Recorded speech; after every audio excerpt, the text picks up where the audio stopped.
5 common foods you are probably intaking every day without even knowing that is going to affect your spiritual awakening journey. Guys, this is Sri Akarshana here. Namaste to all of you. In this video, I want to break it all down for you. These are part of the teachings that I learned from my master, Grandmaster Aksha, when we were training up in the Himalayan mountains. And once I started to cancel out these things from my diet, my whole life started to change. My meditation got so much deeper and I could start accessing that third eye dimension. So I'm super excited to share with you guys. But before we get into it, show reel. Hit it.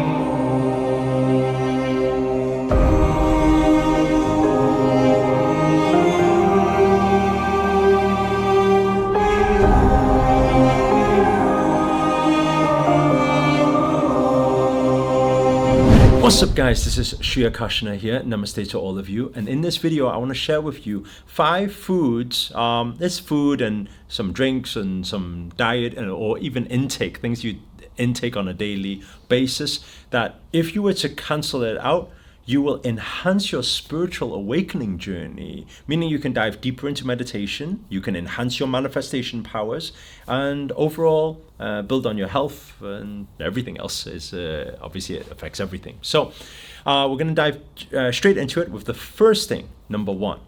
So first thing is, and I think this is a very common one that I'll just strike out first of all, which is alcohol. Now, some of you will argue the point that say, oh, I drink some, I don't drink a lot, I just have a sip of wine here and there.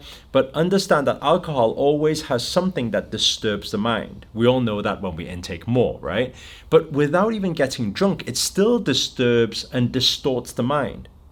The moment the mind is distorted and we're feeling something else, right? Or it's driving us to get to some certain emotional point, what happens is we are stuck here. It's very hard to go deep into meditation. And it's very hard to find clarity in moments like that. That clarity is our consciousness. So the moment we start canceling out alcohol altogether, our mind is more focused. We have more clarity. When we go into meditation, we can go a lot deeper. So that's the first thing. The second thing is anything to do with caffeine, so tea or coffee. Now I know some of you will be watching this and be like, no, not coffee, because you probably have it like every morning or whatever, or maybe you have multiple cups a day. Again, it has some slight thing that distorts the mind, and when it distorts the mind, it keeps us human, which doesn't allow us to dive deeper into the spiritual journey. So that's the second thing, because it's something that we can become addicted to. Right, so anything with caffeine. The third thing is, I want to talk about like this because it's not something that you consciously intake. It's not like a food or something, but it's fluoride. Now, whether you like it or not, most likely out of your taps, out of your faucet, when you turn the tap on and you're drinking water from there, or even if you're boiling the water, most of the time there's probably fluoride inside. Not only that, inside your toothpaste there's also fluoride. Now, aside from all the different health benefits where there's a lot of research shown on this, you can find it all online, which is with fluoride, it can also create things like cancers and diseases and things like that. But when we remove that, because what fluoride does, it dims a part of your brain which is actually linked to the pineal gland and the third eye. So the moment we remove that, meaning if you're going to, and I think this is what I recommend for all, is to order non-fluoride toothpaste and find water filters that is able to get rid of the fluoride in your system. You will find a big change in your energy levels.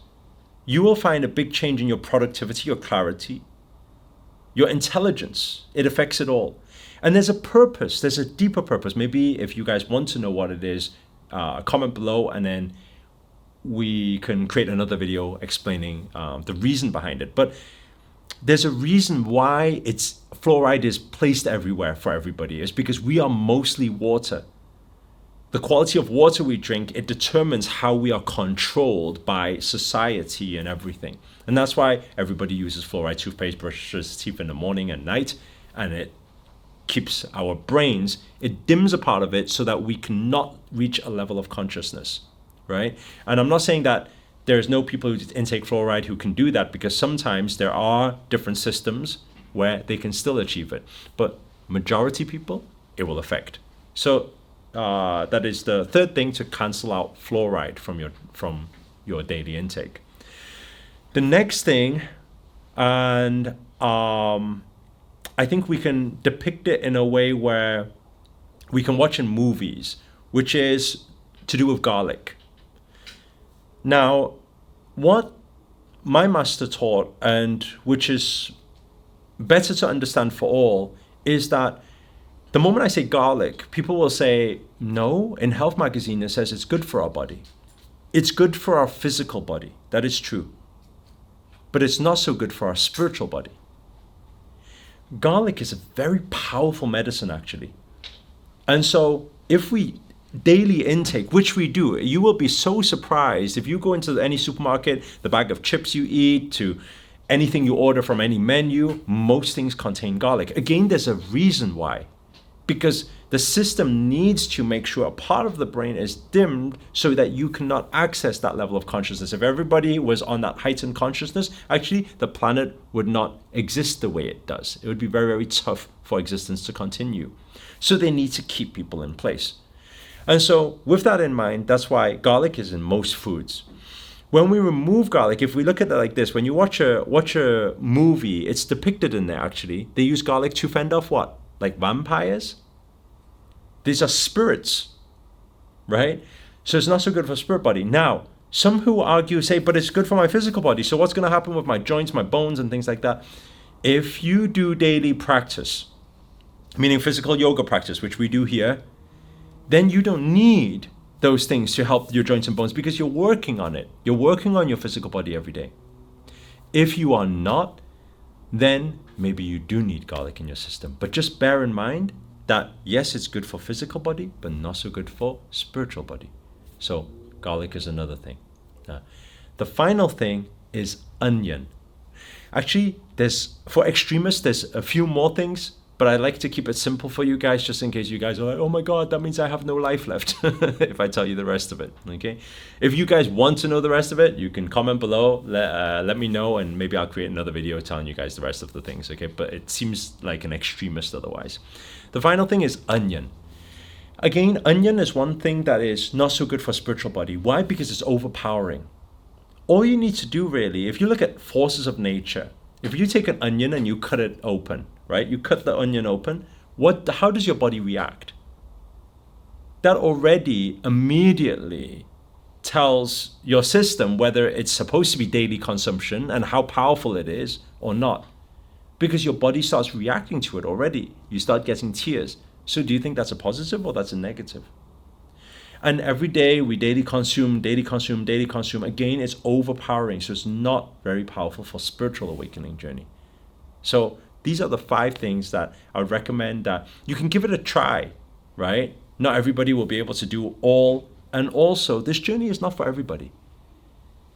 It's okay to be human. But those who want supernatural powers, those who want enlightenment, those who want that awakening journey, then you can give it a try, and you'll start realizing in meditation, you'll be able to dive deeper. You'll be able to see more. You'll have more clarity. You'll have more focus. Anyway, give it a try for a few months. Let us know how it goes. Come back, comment on the video. Let us know your experiences. Share with other people too. And if you enjoyed this video or you got anything out of it whatsoever, please do hit the like button. Also, comment below, let us know where you guys have tuned in from. That's always nice to know. And finally, if you're new to this channel and you haven't already, remember to hit that subscribe button and the notifications button next to it. That's a little bell sign, by the way. This year, I'm dedicated to making daily videos to hold you accountable to make it your best year yet. But for now, guys, I'm signing out. Namaste.